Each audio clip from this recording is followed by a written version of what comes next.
Hello, and thanks for watching. We've worked hard to capture the usual spirit of Bottom Line for Kids, and I can't think of a better way to begin than with For Washington.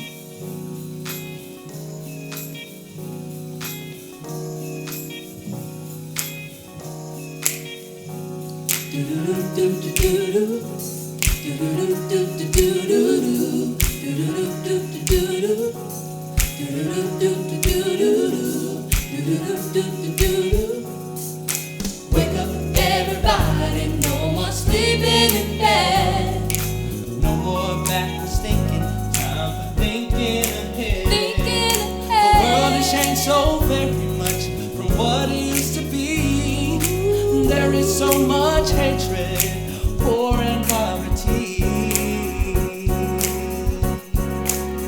Oh, Wake up all the teachers, time to teach a new way. teach a new way. Maybe then they'll listen to what you have to say.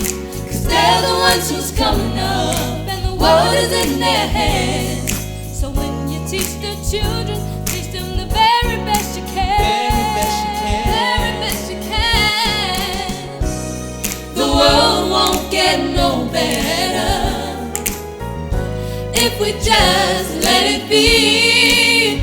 Oh, The world won't get no better. We gotta change it, yeah, just you and me.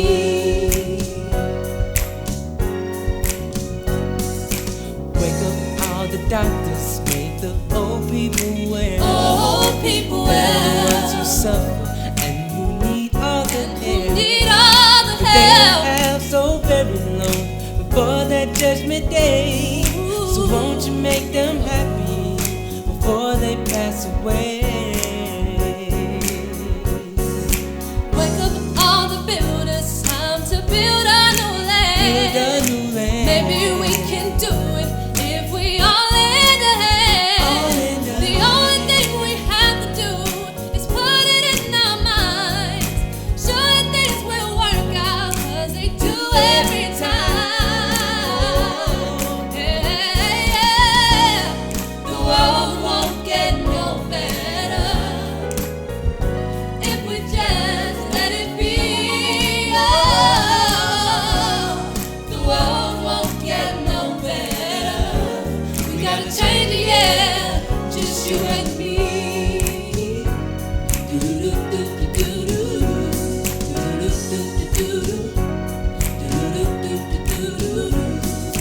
Wake up everybody, no more sleeping in bed. Oh, wake up everybody, yeah. Said I need a little help, yeah. I need a little help. Oh, wake up everybody. Oh, wake up everybody.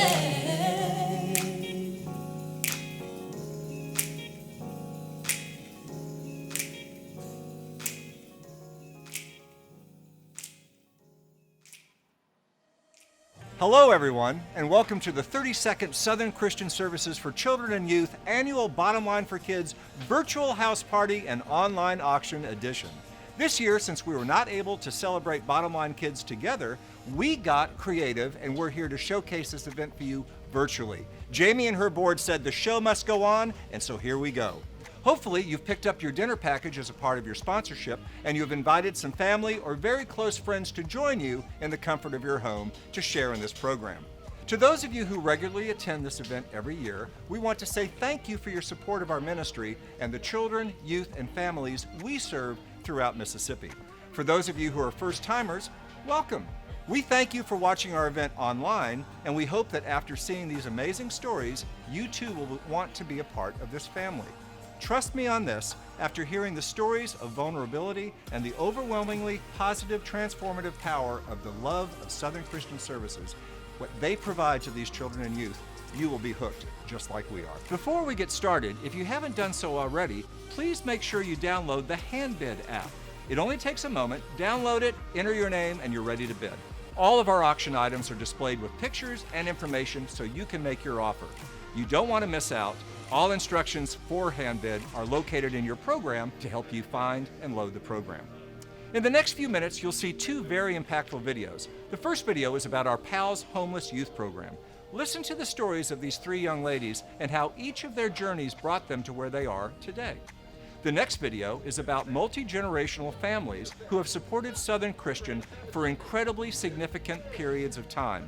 Each of these supporters dedicates his or her prayers, presence, gifts, and services to Southern Christian Services, allowing Christ's love to be shared with thousands of Mississippians. Now, sit back and relax and take a moment to watch these amazing stories while enjoying the best of food, fellowship, online auction, and company, all in the comfort of your home.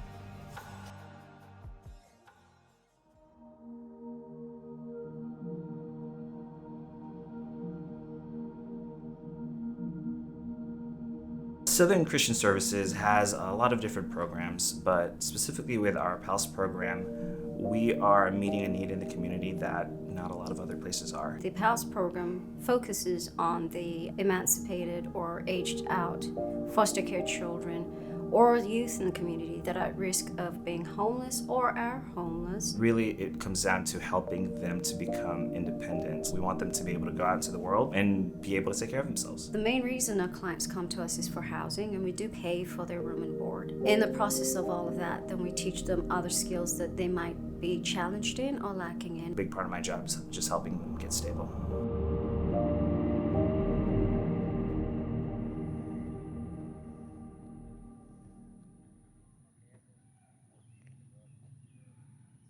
My dad and I were very close. My plan was to spend time with him from Thanksgiving until New Year's and then go back to school. But God saw fit to take him away early. I was never a heavy drinker. I didn't smoke or anything like that until around that time. It was definitely hard. I had just turned 21. I was going into my senior year of college, having to take care of my mom, having to take care of my brother. Really just always being the strong one. No one ever really being strong for me, and I felt like my dad was the one that was strong for me. And so I felt like when he left, I just had to grow up.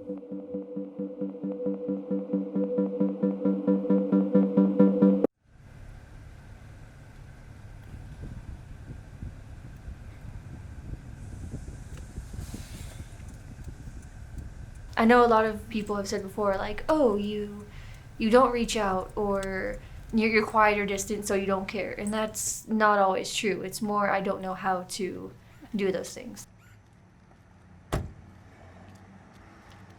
Just because I'm quiet or may seem distant or even on the spectrum doesn't mean I'm unintelligent or don't notice things or uncaring.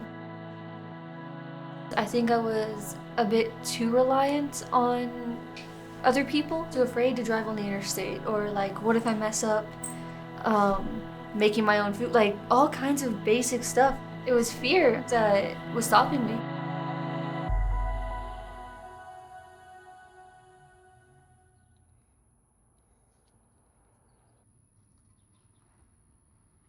My mom passed away in my 9th grade year, so like after that, everything like went down here. I stayed with like 10 different family members or friends just from outside.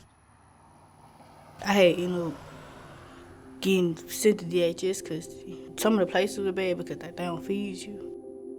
When you get out of custody, they should have a plan for you. And like I should talk about like, well, when you get a certain age, this was gonna happen and this was gonna happen, you're gonna go here. When you get a certain age, they just send you about your way.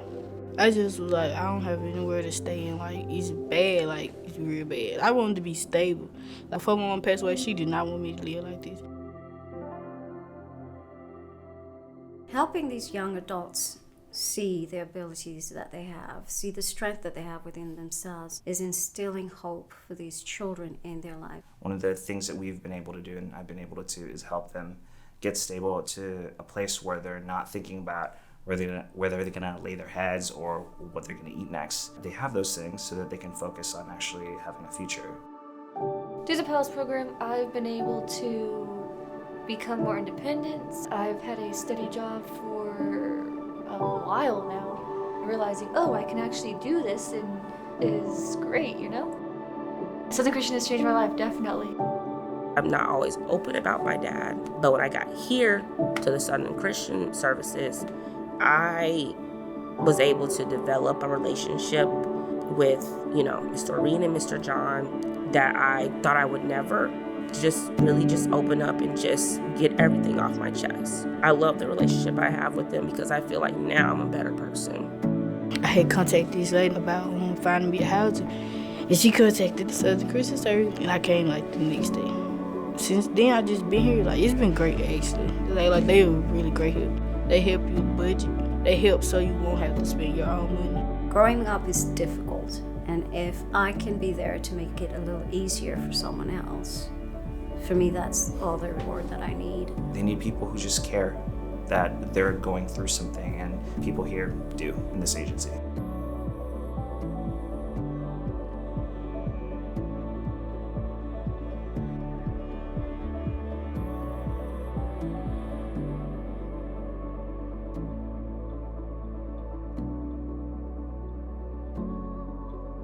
Truly, those are three remarkable human beings. While each suffered from neglect, abandonment, or adversity, their healing began in our PALS program, and from there they moved from homelessness towards a path of self-sufficiency. This year, a number of graduates from PALS found their next steps on their road to well-being landed them here at Refill Cafe. Refill is a creative and holistic workforce training program with the mission to empower young adults. Refill trains young adults ages 18 to 24 to be more equipped and motivated to enter the workforce. To be an effective employee, you need soft and technical skills, and Refill teaches both.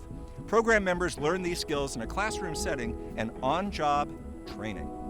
Refill is one of dozens of community partners that Southern Christian Services has coordinated with over the years.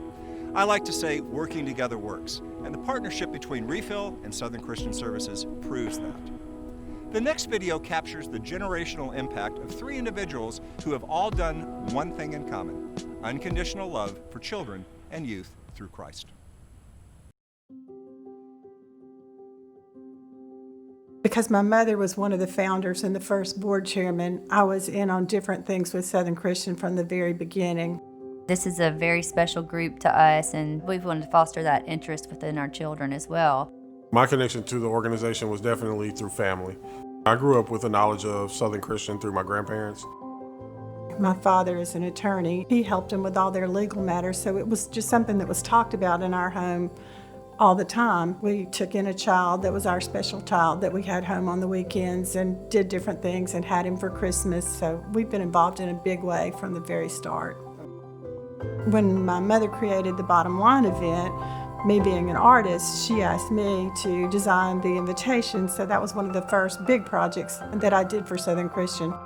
We suggested to our daughter Hallie for her birthday, in lieu of presents, if she would consider accepting donations from her friends. And we explained to her what the group does for everyone, and she actually did give some money to this group that means a lot to our family.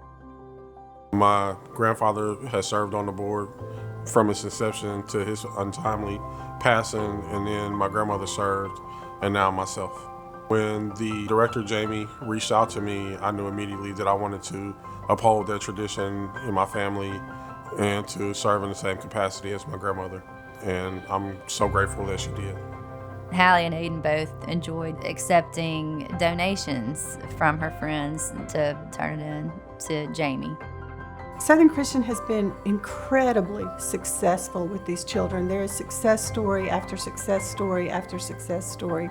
And I think when you have an agency that is able to have those kind of results, it is critical that we all step in and continue to support. What sets Southern Christian apart is honestly their mission, their commitment to their mission, and their commitment to the service of that mission.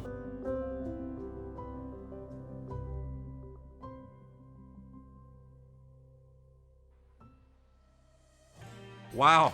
After watching these videos, I truly see the impact in the lives of those Southern Christian Services have served throughout the year. How extraordinary it is to know that through your prayers, presence, gifts, and services, we can make a difference in so many children's lives.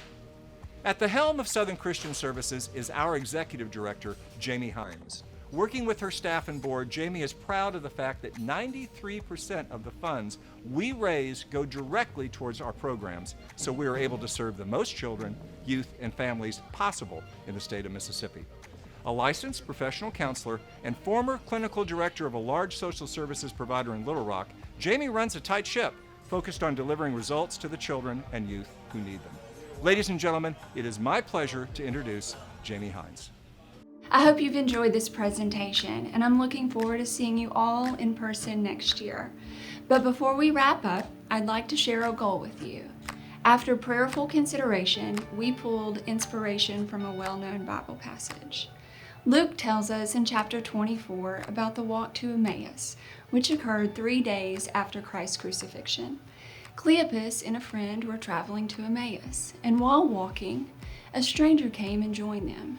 Together, all three walked to Emmaus, discussing the life and crucifixion of Jesus. I can only imagine that Cleopas and his friend were still in shock and grieving, probably hopeless and confused. They had, after all, put all their hope in a man that had just been crucified, and they were still processing that. But the stranger provided hope and perspective in their conversation. Starting with Moses and all the prophets, the stranger explained the scriptures to them. When the three of them reached Emmaus, Cleopas invited the stranger in for supper. And while the stranger was breaking bread, Cleopas's eyes were opened and he realized that that stranger was actually the resurrected Jesus. And then Jesus disappears. My thoughts on this passage have been shaped by my position within Southern Christian. This scripture refers to the in-betweens in life, the times that we are in transition, the uncomfortableness of not knowing what to do now, uncertainty, feeling fragile. But what we learn from this passage is that Jesus is always there. He's walking beside us, guiding us, engaging us. We just can't always see him. Even when our grief-stricken eyes can't see him, he's always there. We have hope at the end of our journey through sadness. We just can't always see it when we're en route, but it's there. And just as Cleopas didn't recognize Jesus until his journey was over, we too may not recognize him until our journey is over. But I promise you, he's always there. The children and youth we serve are all en route. They're on their journey between trauma, grief, despair, and hope, joy, life. So our goal in prayer is really quite simple. It's that we serve as Christ's body, his hands, his feet, his ears, his heart, engaging our children and youth along their journey, just like Jesus did with Cleopas, walking beside them, listening, reminding them of hope and of purpose and whose they are, so that when their journey is over and joy is found, they can look back with open eyes just like Cleopas and realize that Jesus was there all along. He was just manifesting himself through our staff, our organization, our partners, and our donors. But he was always there. Thank you very much for sharing your time with us. I know there are many places you could be right now, and you chose here. That demonstrates your commitment to Mississippi's vulnerable children and youth, and it demonstrates your commitment to our mission. Please pray specifically for Southern Christian and our staff as we join the journey of our children. This can be a very heavy and dark journey, and we're not always there at the end to see the joy. But we know without any shadow of doubt that together with God's help, we are rebuilding lives, resurrected lives, and demonstrating the unconditional love of Christ to all God's children.